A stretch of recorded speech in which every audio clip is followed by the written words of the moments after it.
Aujourd'hui, j'aimerais vous raconter une très belle histoire. C'est celle de Chaim, un homme d'affaires new-yorkais à succès. Son bureau se trouve en haut d'un des gratte-ciel de Manhattan. Il est connu dans la communauté juive pour sa générosité. Sa porte est toujours grande ouverte pour le chesed, les actions de bienfaisance, tout ce qu'on peut lui demander. Il valide.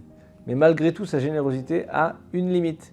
Il n'aide jamais les institutions de Torah, ceux qui font la promotion de l'étude de la Torah. Chaim est pratiquant, mais malgré tout, il a une vision erronée des choses. Il considère que l'étude de la Torah est la dernière roue du carrosse. Pour lui, la Torah, ça doit s'étudier un petit peu, dans son temps libre, par exemple 10 minutes le Shabbat, mais qu'on ne doit pas consacrer un temps d'étude journalier à la Torah, encore moins l'étudier à mi-temps ou à plein temps. Chaim ne comprend pas qu'un peuple juif sans homme qui se dévoue à l'étude de nos textes saints, nos textes divins, ne peut pas survivre spirituellement. Et depuis toujours, ce sont justement ceux qui ont fait de la Torah le centre de leur vie, qui ont permis à tout le peuple de rester attaché à ses racines. Alors penser que la Torah peut se contenter de quelques minutes quand on a le temps, c'est oublier que toutes les générations précédentes ont tenu grâce à ceux qui l'ont porté jour et nuit. Bref, Chaim s'obstine, ce grand donateur, et refuse de faire des dons aux yeshivot. Chaim a une fille qui s'appelle Sarah, et un jour elle se réveille avec beaucoup de difficultés. Elle se plaint d'une grande fatigue pendant des jours, ses parents voient bien que c'est pas normal, et après un passage chez le pédiatre, elle commence un parcours médical assez fastidieux pour voir s'il y a lieu ou non de s'inquiéter. Les parents consultent les meilleurs spécialistes, ils multiplient les avis médicaux, ils comptent ni leur temps ni leur argent. Et quelques mois plus tard, le diagnostic tombe. Sarah est diagnostiquée avec une maladie génétique rare. Un traitement lui est donné tout de suite pour que ses symptômes restent bénins. Mais il y a un autre problème. La jeune fille arrive en âge de se marier. Alors comment envisager son mariage sans risque génétique? Et c'est encore plus dangereux pour ses enfants. Alors les médecins donnent des recommandations de compatibilité génétique avec le futur mari. Et la chatranit, la conseillère matrimoniale, qui est chargée des propositions de mariage pour Sarah, prend en compte cette information dans sa recherche. Et malheureusement, comme on pouvait s'y attendre, et c'est normal, les correspondances sont introuvables. Et voilà qu'un jour, Chaim, le père de Sarah, voit que ça bouge pas. Il comprend qu'il faut déchirer le ciel. Alors il décide sur un coup de tête de réserver un vol New York-Tel Aviv pour le jour même. Il annule tous ses rendez-vous. Et le lendemain, il est déjà à l'aéroport Ben Gurion de Tel Aviv, il arrive à Jérusalem, il pose ses bagages à l'hôtel, il fonce dans le premier taxi direction le Kotel. Il fait très chaud, mais la cause elle est trop importante, alors il s'installe face au Kotel. Et il ouvre un livre de Teilim, les psaumes du roi David, qu'on peut lire dans tout type d'occasion, que ce soit pour se connecter avec le ciel, demander une délivrance, une guérison, prier pour l'évasion de l'âme d'un disparu. On est face à Dieu. Chaim commence à lire, mais rapidement il sent que quelque chose ne va pas. Il n'arrive pas à s'impliquer dans ses prières malgré les 9000 km qu'il vient de parcourir entre New York et Jérusalem. Alors il lit machinalement, pas avec le cœur comme il devrait le faire. Il s'arrête un instant, il prend respiration pour essayer de se concentrer davantage. Et à ce moment-là, il remarque un homme froum, religieux, quelques mètres, qui lui pleure à chaudes larmes et qui sort régulièrement un mouchoir pour essuyer ses larmes, les larmes de ses prières. Chaim se dit, comment ça se fait que lui, il arrive à pleurer et moi, j'arrive même pas à me concentrer pour ma propre fille. La vision de cet homme qui pleure dans ses prières, ça le remue. Et d'un coup, il se met à lire son livre de psaumes comme jamais il a lu dans sa vie. Pendant 1 heure, avec plein de larmes. Et quand Chaim a fini de prier, il voit que l'homme est toujours là. Il est plongé dans ses pensées. Et comme il ne prie pas, il se permet de le déranger. Il lui dit, mais ça fait plus d'1 heure que je vous vois pleurer. Est-ce que je peux faire quelque chose pour vous?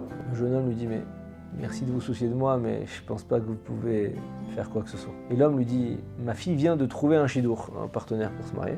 Quelqu'un d'exceptionnel. C'est un jeune homme qui étudie la Torah en yeshiva, il est sérieux, il a la hirat shamaim, mais ni lui, ni nous n'avons d'argent pour un mariage minimal et pour les aider à lancer leur foyer. Chaim hésite. D'un côté, il y a son mauvais penchant qui lui dit de ne pas participer à une cause qui concerne un étudiant en yeshiva. De l'autre, il réfléchit à cet homme qui pleure et qui, sans le savoir, l'a aidé à ouvrir son cœur et à lire les télim pour sa fille chérie. Chaim, il est un peu perdu dans ses pensées, il n'ose pas, et puis l'homme n'ose pas le déranger, il s'apprête à se replonger dans ses prières. Mais là, d'un coup, Chaim lui tend un chèque. L'homme, il regarde le montant, il ouvre les yeux, il dit, mais monsieur, vous êtes trompé.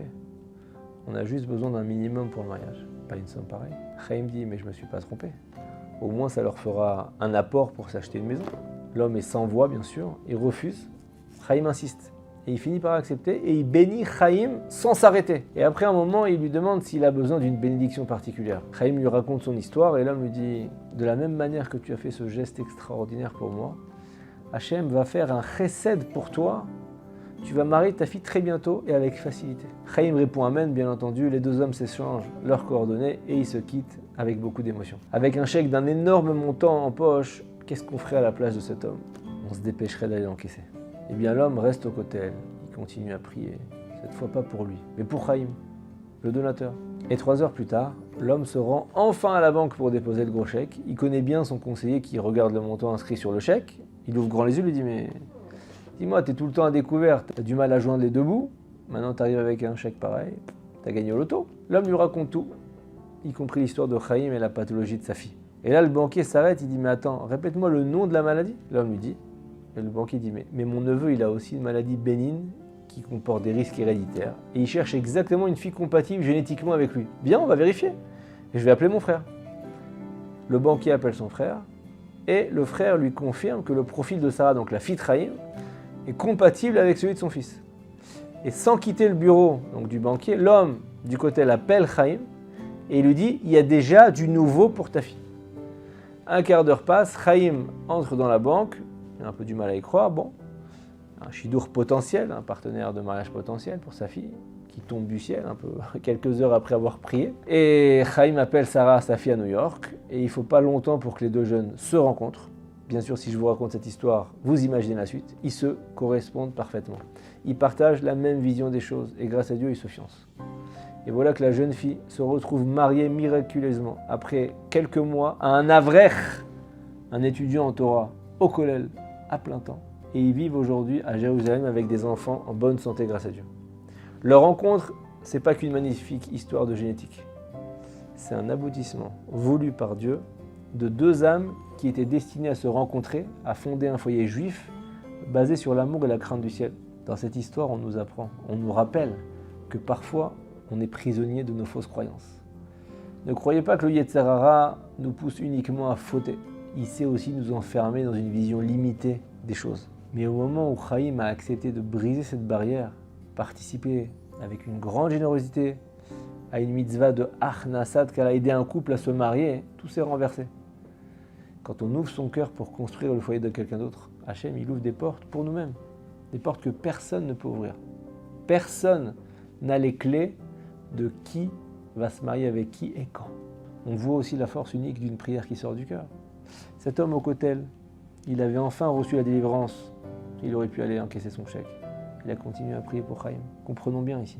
Notre délivrance, elle peut commencer dans les prières de quelqu'un d'autre. Celui qui prie pour quelqu'un d'autre, il est répondu avant. Shabbat Shalom.